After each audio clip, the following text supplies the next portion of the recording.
நமச்சிவாய். ஜெயவராகி. உலகம் முழுவதும் வாழக்கூடிய பிரிட்டன் தமிழ் நேயர்கள் அனைவருக்கும் உங்கள் தாம்பரம் ஸ்ரீ வாராகி ஈசனேசன் சுவாமியுடைய நல்லாசிகள், வாழ்த்துக்கள். ஜெயவராகி. ஜெய் Varahi. Happy new year, happy new year. உலகம் முழுவதும் வாழக்கூடிய அன்பு பக்தர்களே, உங்கள் அனைவருக்கும் இனிய ஆங்கில புத்தாண்டு நல்வாழ்த்து. பிறக்கின்ற இந்த 2026 நமக்கு எப்படி இருக்க போகுது? புத்தாண்டு ராசி பலன், நியூ இயர் ராசி பலன். ஏன்னா 2025 பொதுவாகவே எல்லாருக்கும் ஒரு சுமாராக போச்சு அப்படின்னு தான் சொல்லணும். ரொம்ப பெட்டராக இருந்தது, பிஸியாக இருந்தது, அப்படி இல்லைனாக்கா பீஸ்ஃபுல்லாக இருந்தது, ஹாப்பியாக இருந்தது, கலர்ஃபுல்லாக இருந்தது அப்படின்னு சொல்ல முடியாது. அப்போ 2025 எல்லாருக்குமே ஒரு போராட்டமாக முடிந்தது. இதுதான் நிதர்சனமான உண்மை. நிறைய அன்பர்கள் எனக்கு ஃபோன் செய்து சொல்வதுள்ள, சாமி நீங்கள் அப்படியே நேரில் பார்த்த மாதிரி சொல்கிறீங்க சாமி, நீங்கள் ஜாதகமே பார்க்காம சொல்கிறீங்க, ஆனால் நேரில் பார்த்த மாதிரி அவ்வளோ கரெக்டாக சொல்கிறீங்க அப்படின்னு நிறைய அன்பர்கள் நமக்கு சொல்வது உண்டு. அப்போது அதை போல் இதெல்லாம் நம்ம இந்த கிரக அமைப்புகளை வச்சு தான் நம்ம சொல்கிறோம். நம்ம ஒன்றும் புத்திசாலியோ அறிவாளியோ கிடையாது. நம்முடைய ரிஷிகள், நம்முடைய முனிவர்கள் நமக்கு என்ன வகுத்து கொடுத்தாங்களோ அதை ஒழுங்காக பாடம் படித்து பக்தியோடு சொல்கிறோம். அவ்வளோதான் விஷயம். பணிவு, ஒழுக்கம். அப்போ இந்த 2025 பொதுவாகவே பிரபஞ்சத்திற்கு, இந்த உலகத்திற்கு, ஏன்னா நிறைய யுத்தம் நடந்தது. இஸ்ரேல் போராகட்டும், அல்லது ஹமாஸ் போராகட்டும், உக்ரைன் ரஷ்யா போராகட்டும், நிறைய யுத்தங்கள் நடந்துக்கிட்டு இருக்கு ஒரு பக்கம். அப்போது 2025 சுமாராக தான் போச்சு. ஒன்றும் பெருசாக பீஸ்ஃபுல்லாக அமைதியாக இல்லை. அட்லீஸ்ட் பிறக்கின்ற இந்த 2026 சிறப்பாக இருக்குமா அப்படின்னு கேட்பீர்களே, ஆனால் நிச்சயமாக எனதருமை அன்பு உலகம் முழுவதும் வாழக்கூடிய நண்பு பக்தர்களை, பிறக்கின்ற இந்த 2026 சிறப்பாக இருக்கும், சூப்பராக இருக்கும். எதை அடிப்படையாக வச்சு சொல்கிறோம்? இந்த 2026 3 விதமான கிரக பெயர்ச்சிகள் உள்ளன. ஒன்று சனி பெயர்ச்சி, இன்னொன்று குரு பெயர்ச்சி, இன்னொன்று ராகு கேது பெயர்ச்சி. சனி பெயர்ச்சி தான் நடந்துட்டே சாமி. ஆமாம், நாம் சொல்கிறது முக்கியமான சனி பெயர்ச்சி திருநள்ளாறு சனி பெயர்ச்சி. வாக்கிய பஞ்சாங்கத்தின் படி திருநள்ளாறு சனி பெயர்ச்சி நடக்குது. மீன ராசிக்கு இனிமேல் தான் ஜென்ம சனி ஆரம்பம். மகர ராசிக்கு கம்ப்ளீட்டாக கிளியர் ஆக போகுது. அப்போ அதே போல் குரு பெயர்ச்சி. இந்த வருஷம் பிறக்கக்கூடிய குழந்தைகள் 2026 எத்தனை குழந்தைகள் பிறக்குதோ அத்தனை குழந்தைகளுக்கும் அற்புதமான ஜாதகம் அமைய போகுது. யாரெல்லாம் வீட்டில் உங்கள் மருமகளோ உங்கள் மகளோ முழுவாமல் இருந்தாங்கனாக்கா, ப்ரெக்னென்சியாக இருந்தாங்கனாக்கா ரொம்ப சூப்பர். மேக்ஸிமம் டெலிவரியை தள்ளி போடுங்க. கடகத்துக்கு குரு வந்துடுவார். ஒரு ஆஃப்டர் மார்ச் டெலிவரி வச்சுக்கோங்க. உங்களுக்கு பிறக்கக்கூடிய குழந்தைகள் சத்தான குழந்தைகளாக, ஜாதக பலம் பெற்ற குழந்தைகளாக, கடகத்தில் குரு, உச்சம் பெற்ற குரு பிறக்கும்போதே உங்கள் குழந்தை யோகமான குழந்தையாக பிறக்கும். அதுக்கெல்லாம் வழிவகை இருக்குது. அதுக்கு தான் டெலிவரி டேட் நம்ம ஃபிக்ஸ் பண்ணுறது. அப்போ இந்த 2026 குரு உச்சம், 12 ஆண்டுகளுக்கு பிறகு குரு உச்சம் அடைகிறார். ராகு கேதுக்கள் பகை வீட்டிலேருந்து நட்பு வீட்டுக்கு போகிறாங்க.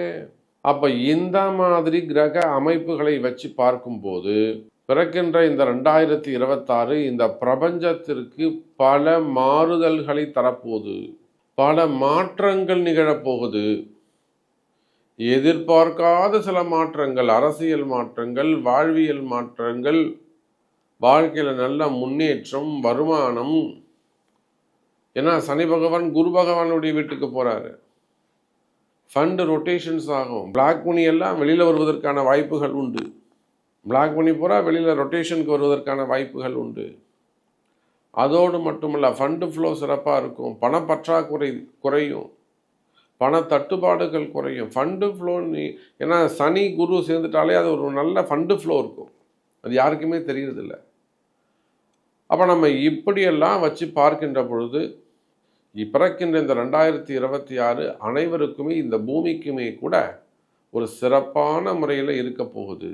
இப்போது 12 ராசிக்கும் ஸ்பெசிஃபிக்காக ஒவ்வொரு ராசிக்கும் அல்லது உங்களுக்கு இந்த 2026 எப்படி இருக்குன்னு பார்த்து விடலாம். வாருங்கள். அன்பார்ந்த மேஷ ராசி அன்பர்களே, கவலை வேண்டாம். மேஷ ராசி அன்பர்களே, உங்களுக்கு இருந்து வரக்கூடிய பண கஷ்டங்கள் கிளியர் ஆகும். மெயினாக மேஷ ராசிக்கு என்ன பிரச்சனை? பணம் காசு கையில் இல்லை, காசு பணம் இல்லை சாமி, எவ்வளோ சம்பாதிக்கிறோமே கூட ஃபண்டு ரொட்டேஷன் இருக்க மாட்டேங்குது, ஃபண்டு ஃப்ளோ இருக்க மாட்டேங்குது, ஃபண்டு டிமாண்ட் இருக்குது. ஸோ இதுதான் எல்லா பிஸ்னஸ் ஆக்டிவிட்டீஸ்க்கும் அல்லது பிஸ்னஸ் ஆக்டிவிட்டீஸ் டல்லாகிறதுக்கும் இதுதான் காரணம், பணம் தான் காரணமாக இருக்குது. அப்போ மேஷராசி அப்படின்னு சொல்லிட்டாலே எவ்வளவோ பணத்தை எடுத்து பிஸ்னஸுக்குன்னு போடுறோம். ஆனால் பிஸ்னஸ்லேருந்து நமக்கு ப்ராஃபிட் வர மாட்டேங்குது, எடுக்க முடியல, எல்லாமே ரொட்டேஷனுக்கு போயிடுது, இல்லாட்டி கடன் போகுது, இல்லாட்டி வீண் விரயமாகுது. அப்போ இந்த வீண் விரயத்தை தடுக்கணும். அப்போ எப்படி முடியும்? கவலை வேண்டாம் மேஷராசி என்பர்களே. வீண் விரயமாகுதா, பணங்காசு வீணாக செலவாகுதா, கண்ட்ரோல் பண்ண முடியலையா, ஏமாற்றங்கள் இருக்கா? நிறைய மேஷராசி என்பர்கள் பணங்காசு கொடுத்து ஏமாந்துருப்பாங்க. அப்போ அந்த மாதிரி வராத பணங்காசுகளாக இருக்கலாம், இல்லை கடன் சுமைகளாக இருக்கலாம், கடன் பிரச்சனைகளாக இருக்கலாம், அல்லது சொத்து சம்பந்தப்பட்ட பிரச்சனைகளாக இருக்கலாம், அசட் சம்பந்தப்பட்டதாக இருக்கலாம், புதுசாக ஒரு இடம் வாங்கியிருக்கலாம், அதில் ஏதாவது ப்ராப்ளம் இருக்கலாம், டாக்குமெண்ட் ப்ராப்ளம், இட பிரச்சனைகள். நிறைய இடங்களில் குடும்ப பிரச்சனைக்கோ அல்லது நிறுவனங்கள், பெரிய பெரிய நிறுவனங்களுக்கு ஒரு ட்ரபுள்ஸ் வருதுன்னா அதுக்கு அந்த பூமி தோஷம் ஒரு காரணமாக அமைந்து விடுகிறது. அது அவங்களால கண்டுபிடிக்க முடியல. அவங்க ஜாதகம் பார்க்குறாங்க, என்னமோ போகிறாங்க, விளக்கேற்றுறாங்க, கோவில் பரிகாரங்கள் செய்கிறாங்க. அந்த பூமியை மதித்து பூமிக்கான பரிகாரங்கள் செஞ்சால் தான் நீங்கள் முன்னுக்கு வர முடியும். அந்த பூமியை நிவர்த்தி பண்ணாமல், அந்த பூமியை நீங்கள் சந்தோஷப்படுத்தாமல், அந்த பூமியில் நீங்கள் வாழ்வது கடினம். இதைத்தான் அந்த பூமி உங்களுக்கு சொல்லுது. அப்போது நிறைய அன்பர்கள் இடதோஷங்கள், அது குடியிருக்கிற வீடாக இருக்கலாம், இல்லை தொழில் நிறுவனங்களாக இருக்கலாம், கம்பெனியாக இருக்கலாம், கடைகளாக இருக்கலாம். அப்போ அந்த இடதோஷங்களை கண்டறிந்து செயல்படுவது சிறப்பு. இப்போ இதெல்லாம் இந்த வருஷத்தில் உங்களுக்கு நடக்க போகுது, நல்லது நடக்க போகுது. தொழில் அமைப்புகள் சிறப்பானதாக இருக்கும், தொழிலில் நல்ல முன்னேற்றங்கள் இருக்கும், வருமானங்கள் அதிகரிக்கும், லாபங்கள் அதிகரிக்கும். அப்போ ஒரு கடையோ தொழிலோ நிறுவனமோ ஓன் பிஸ்னஸோ ஒரு பண்ணைகள் வச்சு நடத்தலாம், கோழி பண்ணைகள் வச்சு நடத்தலாம், பெரிய பெரிய முட்டை பண்ணைகள் வச்சு நடத்தலாம், இல்லை மில்லுங்க வச்சு நடத்தலாம், டெக்ஸ்டைல் பிஸ்னஸாக இருக்கலாம், எவ்வளோ பிஸ்னஸ் இருக்குது. எந்த மாதிரியான தொழில் செய்பவராக இருந்தாலும், உள்நாடு வெளிநாடு, IT business, start up business, share market, stock market, gold market, trading, textiles, wholesale, showrooms, திரைத்துறையினர், சினிமா துறை. அப்போ நீங்கள் எந்த தொழில் செய்பவராக இருந்தாலும் சரிதான், எனதருமை மேஷ ராசி அன்பர்களே, தொழில் அமைப்புகள் சிறப்பானதாக இருக்கும், தொழிலில் நல்ல முன்னேற்றங்கள் இருக்கும், வரவு செலவுகள் அதிகரிக்கும், கடன் சுமைகள், கடன் பிரச்சனைகள் குறையும். அதே போல் அரசியல் நண்பர்களுக்கு அனுகூலமான வருஷமாக இந்த வருஷம் அமையப்போகுது. மேஷராசியில் பரணி நட்சத்திரம், கிருத்திகை நட்சத்திரம், இதெல்லாம் அரசியலில் வெற்றிக்கான வாய்ப்புகள். அஸ்வினி நட்சத்திரம் மட்டும் சுயஜாதகம் பார்த்துட்டு செயல்படுவது சிறப்பு. அரசியல் நண்பர்கள், சினிமா துறையை சார்ந்தவர்கள், அதே சமயத்தில் குடும்ப பிரச்சனைகள் அல்லது சொத்து பிரச்சனைகள் இதெல்லாம் மேஷராசிக்கு இருக்குமே. ஆனால் அவையெல்லாம் கூட இந்த 2026 சுமூகமான தீர்வுகள் ஏற்படும். கோர்ட்டுக்கு போகாமல் ஒரு மீடியேட்டர், நல்ல ஒரு குருவை வைத்து ஒரு மீடியேட்டிங் செய்கிற மாதிரி. அப்போ சொத்து பிரச்சனைகள் இருக்குமே, ஆனால் அவையெல்லாம் கூட தீர்வதற்கு வாய்ப்புகள் உண்டு.